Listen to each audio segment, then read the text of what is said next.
we'll talk about our upcoming topic. I'm someone who is very transparent about the links between what we study and who we are.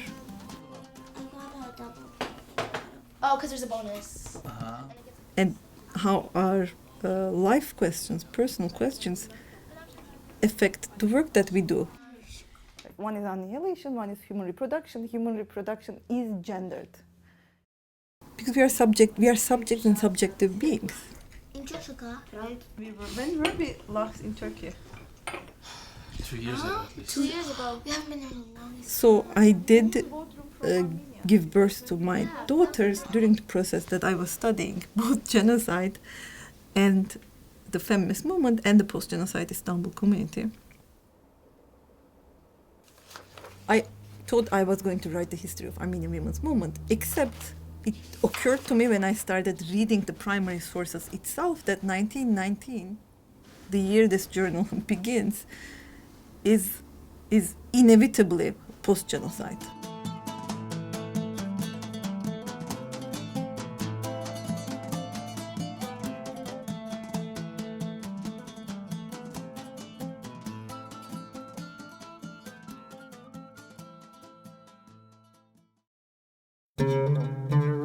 I would ask my father this question, like, why did they stay? So my father's answer would be, because it's their home. I spent 10 years of thinking about this, and he just explains in like 3 words.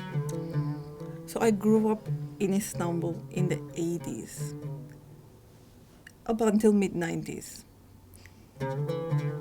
And the assumption when we met a Turkish person, randomly, wherever it might be, is that that person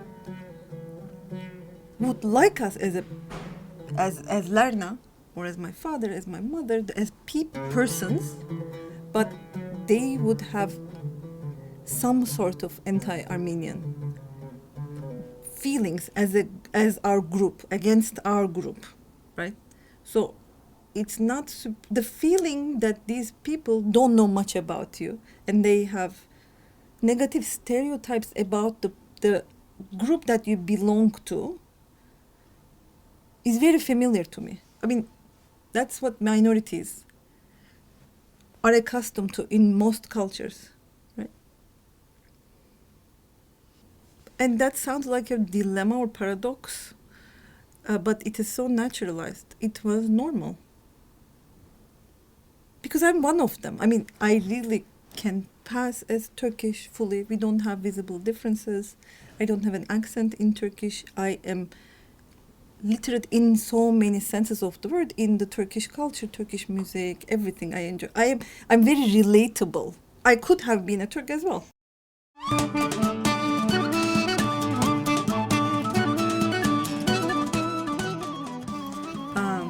I learned this thing called feminism because I was in a dance club also. I started continued folk dances at the college level, so we started dancing Kurdish, Balkan,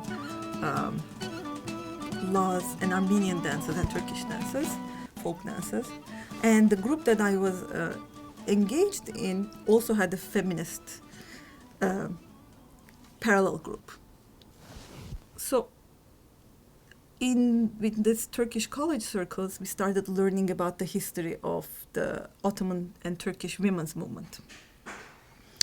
And at one point it dawned on me that all these works that are about the history of the Ottoman women's movement,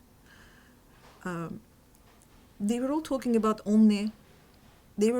only about Muslim Turkish women historical actors, despite the fact that Armenians, Greeks, Jews were also Ottoman, and that led me to thinking that maybe they too had some kind of a women's movement at one point.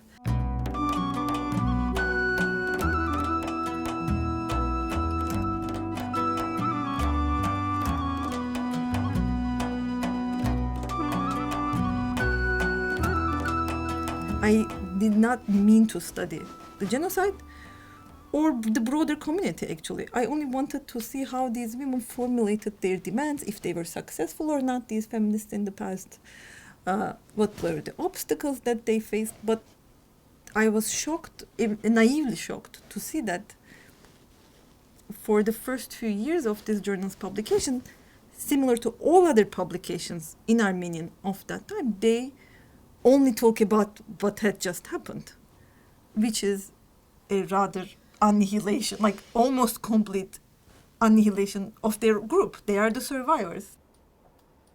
So I ended up writing a history of Armenians who remained in Turkey in the immediate post-genocide era. The question became this: what does it feel to live amongst a perpetrating majority who continues to not to want you?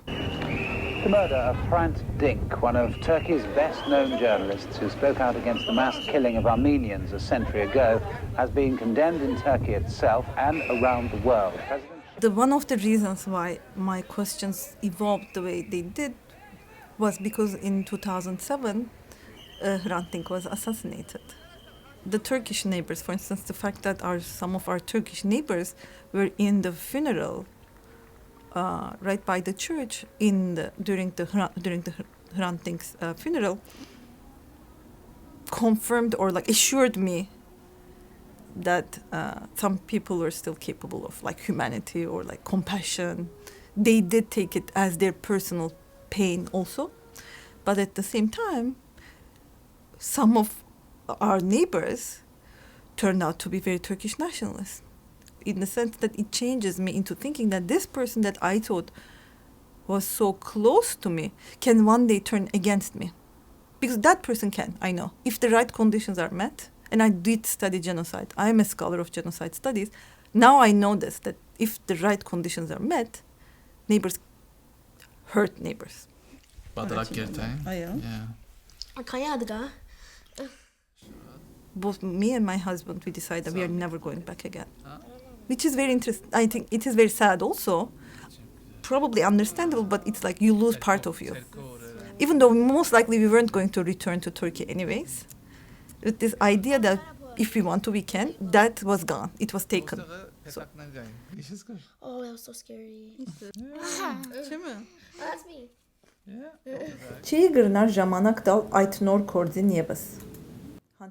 Now I'm writing a book on, together with my colleague Melissa Bilal, I am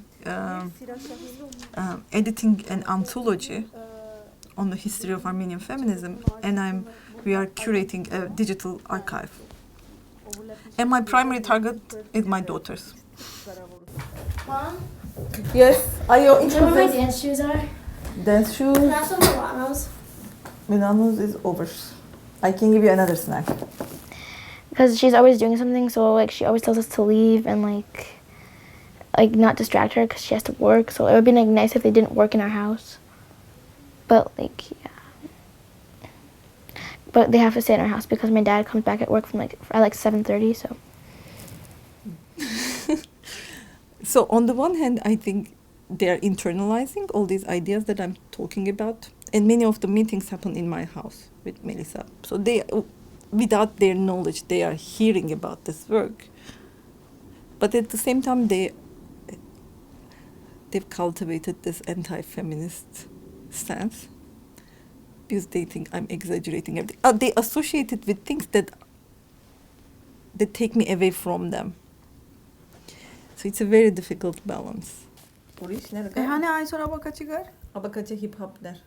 Oh. Because they want us to make sure we remember our language.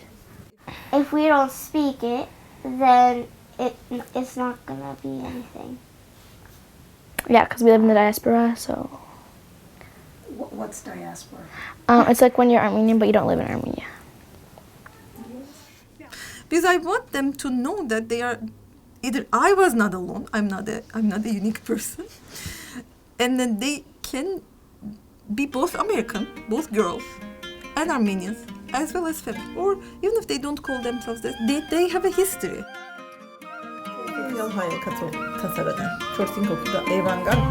yeah. Ura.